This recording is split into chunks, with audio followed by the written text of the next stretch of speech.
భజగోవిందం 11வது ஸ்லோகம்.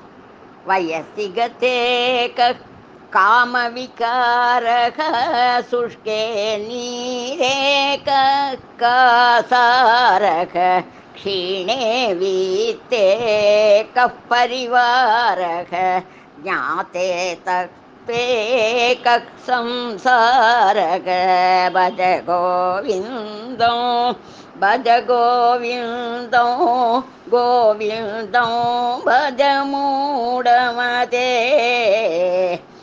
வயசு சென்றதும் காம விகாரங்கள் எப்படி காணாமல் போகிறதோ, எப்படி நீர் வற்றியதும் குளம் காணாமல் போகிறதோ, எப்படி பணம் முழுவதும் கரைந்ததும் சுற்றத்தார் காணாமல் போகிறார்களோ, அதே போலத்தான் உண்மை அறியும் வரையில் மட்டுமே சம்சார விவகாரம் எல்லாம் என்கிறார் ஆசிரியர். மனதில் மயக்கம் இருக்கும் வரைதான் துன்பமும், மயக்கம் தீர்ந்துவிட்டால் சூரியனை கண்ட பனிபோல் துன்பம் காணாமல் போய்விடும். மயக்கத்தை தீர்க்கும் அருமருந்து அறிவு. அறிவை பெற பக்தி அவசியம் என்கிறார் பகவத்பாதர்.